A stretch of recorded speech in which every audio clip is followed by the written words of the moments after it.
Welcome to Trading Hot Takes, where we discuss prop trading and trading related topics. My name's Juan. And I'm Dixon.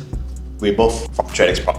So how this show works, we'll have questions sent to a group chat and both of us will react with an emoji to see whether we agree or we disagree, and then we'll be discussing our reasoning behind them. Let's do it. Let's do it. Okay. So for the first statement, prop firms are the best way to scale a trading career. So we just need to react, correct? Yes. You know? So you strongly agree, right? With the fire emoji, you strongly agree, correct? I strongly agree. I'll go first. Okay, please go ahead. I definitely agree. Prop firms, for me personally, I think is one of the best way. Number one, prop firm gives you a sort of discipline, right? Because of their rules. The trader would need to adhere to the rules in order to pass the evaluation, in order to pass the challenge. Evidently, the trader actually becomes more disciplined, right? Yes. It's one of the best way to practice discipline, and also good for some undisciplined traders, you know. Yeah. Because sometimes you may set rules for your trading plan yourself, but it's easier for you to break it, right? Oh, definitely. So prop firm is like a no mercy kind of thing. Yes, you pay the price instantly. You pay the price instantly. Yeah. So I think it's one of the good way, not just like in the monetary sense, on the trader's development sense is actually good as well.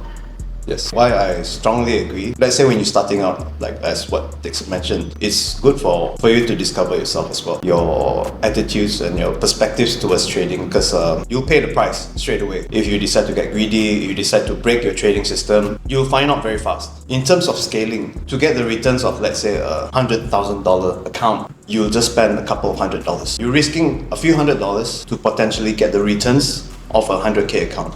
If you were to be trading your own personal account, you have a few $100. If you double that, either still a couple $100 or it's $1,000+, assuming that you are able to double it. If you have a trading system, you're able to trade. You have some level of consistency. With a 100k account, if you're making 10%, it's already $10,000, way above and beyond what you've put into the program itself. So in terms of scaling, I think it's really the best way. So I think there's a couple points here as well, right? Yeah. Other ways to scale. Personal capital, definitely. Hedge funds, and social trading. For personal capital, it's always good to keep your risk on a minimum scale because you're focused on building a long-term track record for your personal capital. If you're looking to scale your account through personal capital from a few hundred, like what Juan mentioned, up until a few thousand, that one requires like a few 100%, maybe a few 1,000%. In order for you to scale it in that sense, it's very risky because you develop bad habits towards gambling, like gambling mindset, higher risk. So for personal capital, in my opinion, keep a minimum risk to develop a really rigid trading plan, and it's a long-term kind of building. But because of the size, some traders actually neglected the fact that it's already performing very well. So in personal capital, look at it in a long-term kind of perspective. Building a good return, 10%, 20% returns is actually good enough. Then maybe there's investors from the institutional side, because hedge funds are constantly looking for good strategy, good traders as well. But in order for you to build that, you need to have a very consistent and long-term track record. As for another thing I want to touch on is probably the social trading. Is it a good way to scale? I don't think so. I feel like social trading would be slightly a bit more on the lazy, let's say. It's not a good habit to form. Because let's say once you are copying other traders, if you're copying and you're developing yourself, that one I understand. But if you're solely just relying on just copying traders, unless you're learning on how they trade exactly and try to implement it into your trading system, if you're just solely copying and solely just relying on other traders, I think it's not a good habit to have. Unless, of course, you're looking at social trading as a way to expand your model. Expand the portfolio. There's ways to look about this. I think the best way to scale is still prop trading. But at the same time, it does not mean you have to neglect your personal funds, your personal capital, or even looking into social trading as well, because you at the same time you start having consistency, which I think the best way is going through prop trading. At the same time, then you have your returns potentially much higher than a small personal account. So with the returns from there, you can start building your own personal account start building your track record. That transitions to what you were mentioning earlier. You have a nice track record, then you can start going to institutions and all that. Then they'll be interested in that, right? Yeah. You can't say you're a prop trader and that's it. So you can always transition to that, and at the same time look into expanding your revenue stream through social trading. Exactly. I think we can move on. The next statement. Passing a challenge is easy, but staying funded is hard. Okay. To be honest, this is a two-part statement. Passing a challenge is easier than staying funded. Okay, yes, I agree. Okay. There's a lot of traders, for their approach on the challenges, they can adhere to our rules. But from the data that shows, when they got to the funded phase, there's a lot of mind games coming up. Oh, definitely. Traders might be switching up their strategy, Without realizing it.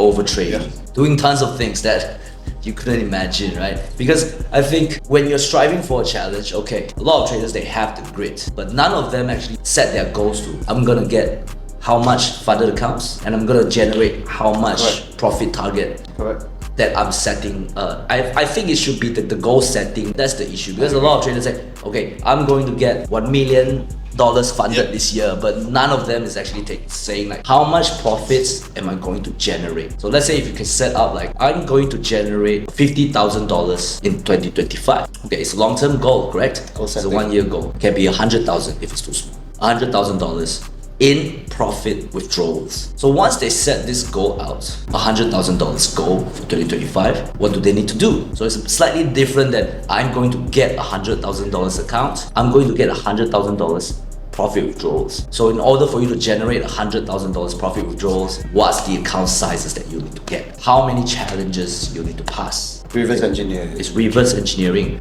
You reverse engineer out the goal that you set for yourself. It will be a lot easier, and I think it could help for all the funded traders, because there's really tons, and I mean tons of traders. Once they got past the challenge, they switch up, they change up. They're almost like entirely different traders. Entirely different. It's almost as if, I mean, just look at the metrics itself. It's almost like their goal is, I want to get a funded account. I want to pass the evaluation. Once they achieve this goal, suddenly it's like, I've achieved my goal. It's like, I'm already there. And then suddenly there's no plans at all regarding the profit withdrawals, how much I plan to make. The goal goes much further than that. It really looks like that, that you have a short-term plan. I've made it. I've proven to myself that I can trade, and now I can trade anyhow that I want. The mindset that you had in order to pass has to continuously carry it over to when you have a funded account. It never ends. So that's what we realized. A majority of traders have this problem, including me myself a long time ago. Goal setting. Goal setting. Some traders, when they are trading their challenges evaluation accounts, the strategy they are using may be like super aggressive, using like higher percentage. Yep. So the tendency of going into funded, it may be high, but then the probability of them losing a funded account is high as well. This sort of risk taking is what we categorize as gamblers. So it's an all-in trader. It's hard for you to actually develop a good habit, like what we mentioned in the first topic, right? Yep. It's hard for you to develop a good habit from there. Yep.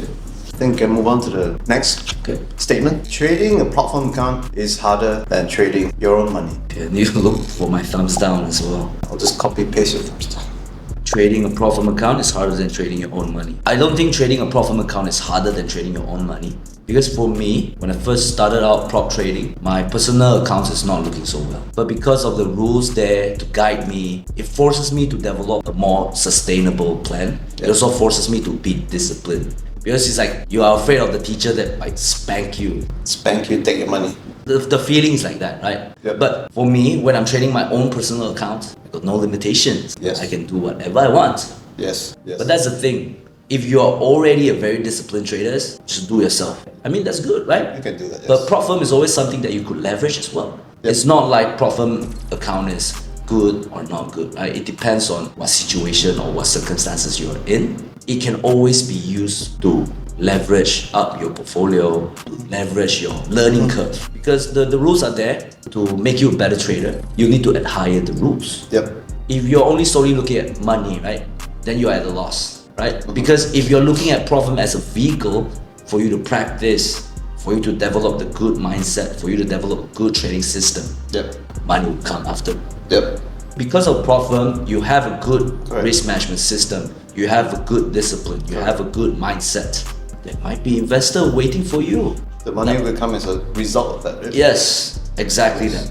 Whether it's harder than trading your own money, it depends on where you are on your trading journey. So if you just started out, it may seem like it's harder, but it's needed to quickly get a kickstart. Because you're trading your own money, there's no one looking over your shoulder, no one telling you what you're doing is wrong. The fastest way we can improve is by getting feedback. And when you have a prop count, you'll get instant feedback.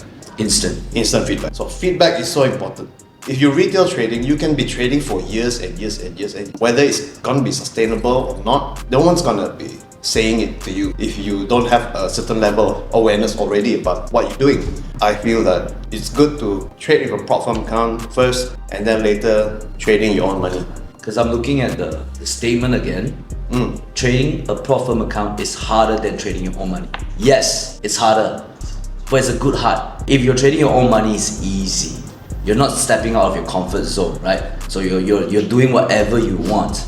But are you really developing a good trading plan? Are you really developing a good habit of a successful trader, a profitable trader? There's a lot of people that try to avoid the hard. But if you really go through it and you respect the prop firm's valuation, you respect the rules, you're gonna do a lot better. And it's not just like for a short-term gain. But I think the mindset for prop firms is, I just want to make a quick money. Okay. I just want to make a quick buck. Yeah. I understand your angle now. Okay, I understand. Yes, it's harder because you're learning, you're getting feedback. You have to improve. Strip away your ego and accept what you're gonna learn about yourself and your trading. So in that way, yes, it's hard. If you're trading your own money, it's not hard to trade your money, but it's gonna be hard losing your money and not getting anywhere.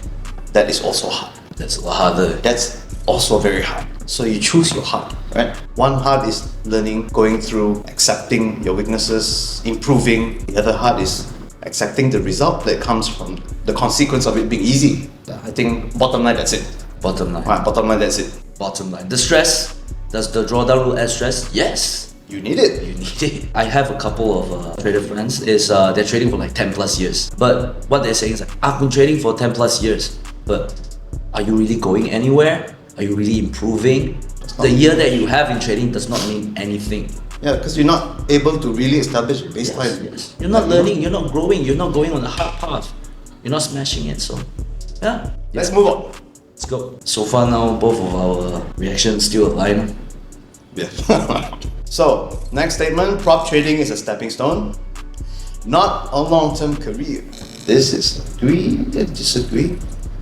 Okay, but I disagree with the statement. I disagree. Not a long-term career.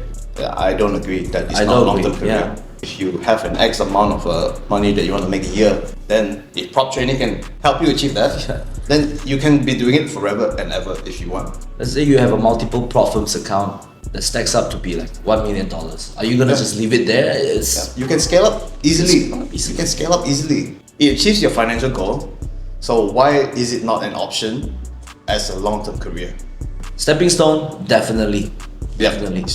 So it's not just Definitely a that. good stepping stone. Should traders have an exit plan?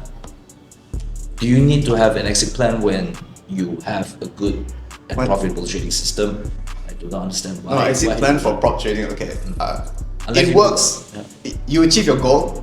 Why do you need an exit plan? You don't need an exit plan. This reminds me of one of the traders that we have, and he's doing this full time. He has multiple accounts with different firms. He treats this as a business. He likes that, withdrawing his profits at the end of the month instead of like once a week, twice a week, once every 2 weeks. Because he treats it like a business where you work hard and you withdraw your efforts at the end of the month. The mindset that you need to have that this is really potentially can be long-term, a real career. Which is, If you treat it that way. if you treat it that Only way, if you treat it that way. it's not a get-rich-quick thing. It's a real serious deal that you have to treat as if like you're gonna start a whole new business. So yes, it's a long-term career. Okay, let's move on to the next point. Alright.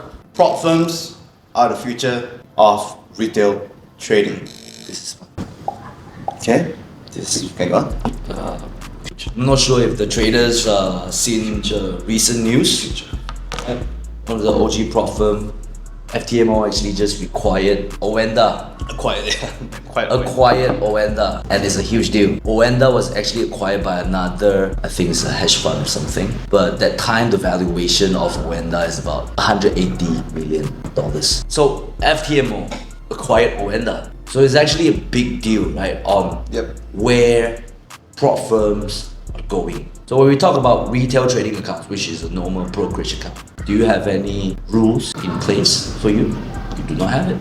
You can do whatever you want. So traders basically do not have this sort of authority or guidance. I think right now with this acquisition from FTMO, it definitely shows how prop firm can be in the future. For me, last time, I will always think that maybe broker will acquire some part of prop firms. But after seeing how FTMO did this major move, it just gave a sense of maybe the future retail trading scene is changing. People are liking this sort of arrangements with prop firms, the evaluation accounts. There's definitely a lot of brokers stepping into the prop trading space as well. But I haven't really seen any one of them. I think quite limited success. Success. Yeah. So the future, the retail traders are changing, I think. Right? The things they want, the things they need, slightly different than before. There seems to be a shift of power in the space, right? It seems like that. So when you say replacing, I think that was pretty much a very strong statement. FTMO buying over Owenda. I think that gives a clue. And I think there are going to be others following suit. Yeah, things are changing for sure. Things are changing. But it's on a good direction. In a good direction. Because I think probably people also start to realize that your growth is actually faster through prop trading. Yeah. Definitely. That's why people stick to it, and they can see that, after taking multiple accounts, the trader that they started out being, and after a couple of accounts, they will always find that they have become better traders, better systems, and now they can get funded. Now they can get withdrawals. So this process is fast because it's constant feedback. And retail trading, no feedback, because you can blame the market, you can blame anything and everything else except yourself. Yeah. You're not able to establish a baseline. So I think prop firms are the future of retail trading. Mm-hmm. Okay, could increasing regulations or industry changes impact their future? The increasing in regulations is actually good for prop firms. Let's say if we have a good regulatory guidance on prop firms, means that you will need to manage this business in a more regulated way, which means a lot of bad players got shaken up. They will get shaken. Because number one, what does regulation means? Meaning to say, your business, you will need to have your directors. Yep. You need to have the face of the company, right? So if you were to do some shady stuff, you're gonna get in big trouble for prop firm owners. Yep. Correct. If you're doing some shady stuff to your traders, a rug pull, for example, you disappear. You cannot be. Yep. Because the regulations is there. You need to adhere to all the regulatory requirements for you to set up your business, for you to set up your prop firm. And you already agreed on that. Meaning say you sign the papers, everything, okay, we are going to do this, we're going to do this. So when you are not adhering to that, meaning say you will be in legal trouble. I'm actually very happy for this to happen, and then at least we will know what could we do. There's a certain guidelines for us to follow, to comply. Yes, yeah, definitely. Okay guys, thank you very much for watching. It seems that we are very much aligned in terms of what we're thinking. Unfortunately, we are not able to give you more excitement by seeing us fight and all that, but if you have any questions you want to ask, just drop it in the comments. Right? Thank you for watching.